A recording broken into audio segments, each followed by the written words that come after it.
히틀러가 유대인들을 이제 마루타 실험할 때 한 일화가 있습니다. 유대인들을 이제 묶어놓고 나서 아킬레스건을 잘라요. 잘리고 나서 뭐 얼마 있지 않아서 피가 떨어지는 소리가 똑똑똑 들려줍니다. 그리고 나서 옆에 있는 의사가 이렇게 얘기합니다. 당신은 이제 피를 계속적으로 흘리면 한 5시간 정도면 당신은 이제 죽게 될 거다라고 얘기를 해요. 그리고 나서 시간이 지날수록 1시간이 지났습니다. 2시간이 지났습니다.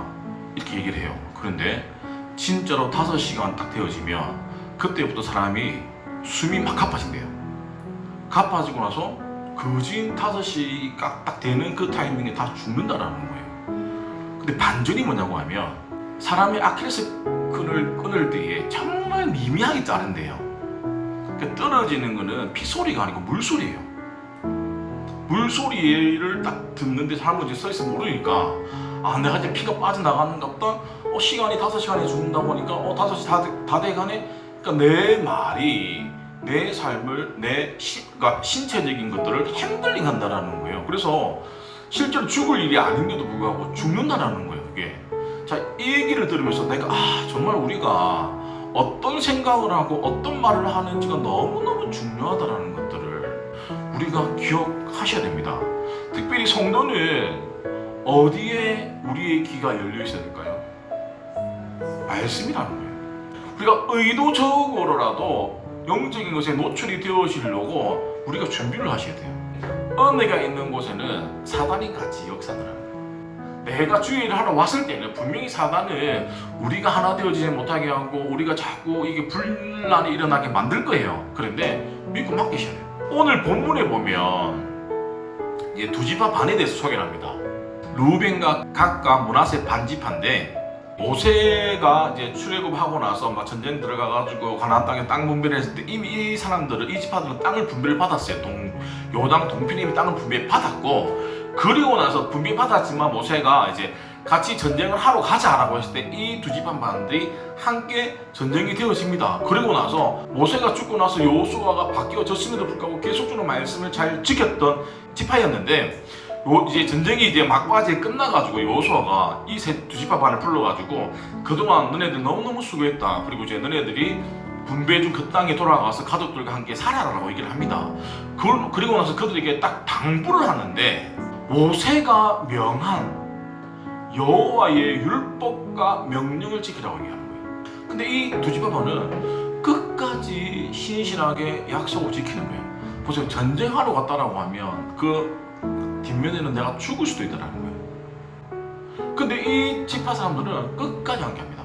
그래서 전쟁이 끝나고 땅 분배가 끝나는 그 시점에서 이제 너네들 돌아가라고 했을 때 돌아가는데 그 시간이 7년이 걸렸습니다. 7년 동안 그 두 지파 반에게 너네들이 이제 전쟁 같이 해야 되는데 어떤 일정한 시간을 말해준 것도 아니에요. 전쟁이 더 길어졌다라고 하면 더 긴 시간 동안 함께 전쟁을 했을 거예요. 하나님은 그런 사람들을 기억해 주신다는 것들. 성경에 많은 지파들이 있지만 이 지파들을 통해서 22장에 딱 찍어서 성경에서 기록한 이유는 뭘까요? 오늘날 우리에게 시사하는 바가 크다는 거예요. 우리는 하나님과의 약속을 너무 쉽게 생각하지 않는지, 내가 어떤 결정을 했음에도 불구하고 내가 그것들을 내 상황이나 형편에 따라서 너무 쉽게 취소시키지는 않는지. 근데 이 두 지파 반 사람들은 생명을 내어걸고 그 약속을 지켰다는 것을 우리가 좀 주안점을 볼 필요가 있습니다. 특별히 신학시대 때 큰 위기가 있었는데 어떤 위기가 있었냐, 사도바울 중심으로 이방인 교회가 있었고 그리고 사도들 중심으로 예루살렘 교회가 있었어요. 그 당시 사람들이 이방인은 저주받고 구원받지 못하는 백성이라고 그렇게 들어왔던 사람인데 어느 순간에 예수 믿고 나니까 이 사람도 형제라고 생각하니까 아직도 불편한 거예요. 왜냐면 문화도 다르고 여러 가지가 달랐기 때문에 불편한 상황이었는데 그때 어떤 일이 일어나냐, 예루살렘이 흉년이 됩니다. 흉년이 되니까 예루살렘 교회가 너무 힘들어진 거예요. 급격히. 그때 사도 바울이 이방인 교회에서 헌금을 모아가지고 이 예루살렘 교회를 도와줍니다. 그게 형제의 본이라는 거예요.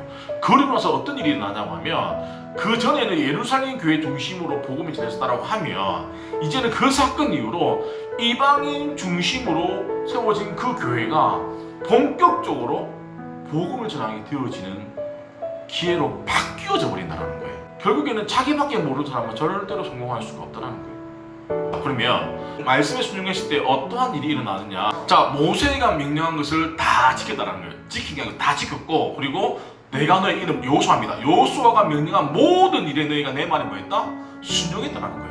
그들이 끝까지 리더십의 순종을 잘하다 보니까 결국엔 그들이 갈 때 절대로 빈손으로 보내지 않고 많은 것들을 보내는 것들을 오늘 말씀을 통해서 잘 알 수가 있습니다. 특별히 기억해야 될 것이 다 지키고 순종했다. 결국에는 사람이 살아갈 때는 어느 조직이든 어디 있든지 간에 체계와 질서가 필요합니다. 가정이든 학교든 직장이든 간에 우리가 규칙과 질서가 있죠. 집에 가면 누구의 말을 따라야 됩니까? 부모님. 직장에 가면 사장, 교회에서는 리더십. 왜요? 하나입니다. 그들이 책임져 주기 때문이에요. 그들이 책임져 주지 않으면 그들의 말에 순종할 이유가 있을까요? 그 순종을 잘하려고 하면 뭐가 필요할까요? 우리가 한두 번 순종할 수 있습니다. 근데 인내하는 게 너무 힘들어요. 이 요단 동편 두 집합하는 7년이라는 시간 동안 순종을 했는데 어떻게 해요? 인내함을 했어요. 그랬을 때 나중에 금이 환영할 수 있는 은혜가 있다는 것이죠. 명령하신 책임을 다했다라고 이제 칭찬합니다. 그래서 이 두 집합반에게 정말 그들이 강한 인내가 없이는 정말 불가능한 일이 아닐까. 7년이라는 시간, 이미 땅 분배를 다 받았어. 내 몫을 다 받았음에도 불구하고 약속, 의리로 끝까지 전쟁을 해주는 거 하나만으로도 이들의 인내와 순종함은 그냥 보통은 아니다는 거예요. 그들을 칭찬한다는 거예요. 근데 우리가 기억해야 될 것이 뭐냐면, 우리가 언제까지 인내해야 됩니까? 라고 하면 하나님 답은 주님이 그만할 때까지예요. 근데 하나님은 절대로 우리를 그냥 수고했던 것들을 내버려 두지 않으신다라고 분명히 말씀하고 있습니다. 그리고 성경에서 많은, 심이 많은, 또 심이 많은 이런 표현을 쓸 정도로 하나님은 그들의 수고를 기억하신다는 거예요. 그럼 오늘 살아가는 우리는 얼마만큼 하나님의 약속을 잘 지키고 살아가고 있는지 우리 스스로가 한번 돌아볼 필요가 있다는 거예요. 이 말씀을 또 깨달아야 될 게 뭐냐고 하면, 지금은 많은 거에 초점이었다고 하면 제일 마지막, 너희 형제들과 나누라는 거예요. 왜 나눌까요? 7년 동안 열심히 내가 전쟁을 하는 그 사이에 나에게 주어진 그 땅을 누가 지킬까요? 남아있는 사람들 지킨다라는 거예요. 남아있는 사람들 수고를 알기 때문에, 이스라엘의 한 지파이기 때문에, 한 가족이기 때문에 너네들이 수고해서 그런 전리품을 받아가지만 이것들을 너네들만 쓰지 말고 남아있는 사람들과 뭐해라? 나누라는 거예요. 그게 기독교 정신입니다. 우리가 초대교회 때는 예수 믿는다는 게 너무 큰 프라이드였고, 그 당시 많은 사람들이 예수 믿는 거 하나만으로도 정말 멋지다라고 할 정도가 있었어요. 근데 오늘날은 그렇지 않죠. 왜 초대교회들이 이렇게 그런 일이 일어난다고 하면, 통용하는 것도 쉽지 않아. 근데 뒤에 보세요. 재산과 소유를 팔아라는 거예요. 팔아서 필요한 사람에게 뭐한다? 나눠준다라는 거예요. 이거는 사실 현실적으로는 불가능한 일이에요. 근데 그 당시 초대교회 때는 이렇게 했다라는 거예요. 그러니까 무사람들에게부터 뭡니까? 존경과 지지를 받았던 이유가 이겁니다. 이때는 내 거라는 욕심이 없었다는 거예요. 다 하나님이 주셨기 때문에 내가 관리할 수 있는 것이지, 이게 내 거가 아니고 하나님의 것이라고 하면 주인이 언제든지 달라고 하면 주면 되죠. 근데 그러지 못한 이유는 내 거라고 생각하니까 못 주는 거예요. 결국에는 초대 교회 때의 모습이 우리가 따라가야 되겠다.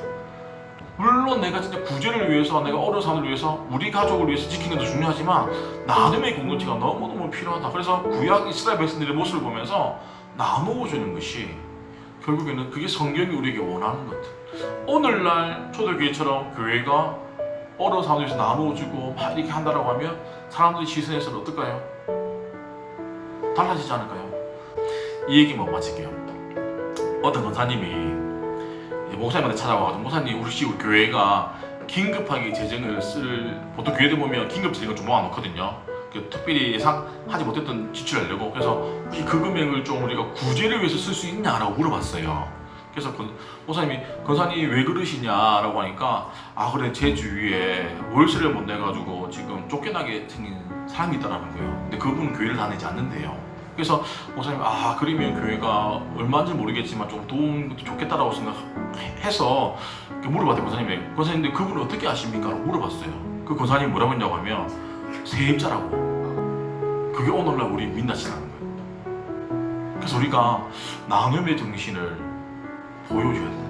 성경이 말하는 경제관하고는 전혀 반대죠. 구제하는데 부하게 든다는 거예요. 또 볼까요? 우리가 줬을 때 하나님은 그냥 준 것만큼 주는 게 아니라 후히 주고 눌러서 흔들어 넘치도록 준다는 거예요. 뭐 했을 때? 줬을 때. 세상 사람들은 주는 거는 내 거 아까워 손해야. 근데 하나님은 그게 아니라는 거예요. 내가 줬을 때 더 많이 준다는 거예요. 그래서 우리가 기억해야 될 것이 뭐냐고 하면 하나님의 사람은 이 두 지파 반처럼 의리가 있어야 되는 것이고 그리고 나누어 줄 수 있는 삶. 근데 그 나누어 주는 것도 대가나 조건이 있으면 안 된다는 거예요. 그러한 삶을 살아갈 때에 정말 하나님께서 우리 가운데 더 풍성하게 채워주실 줄 믿으시기 바랍니다.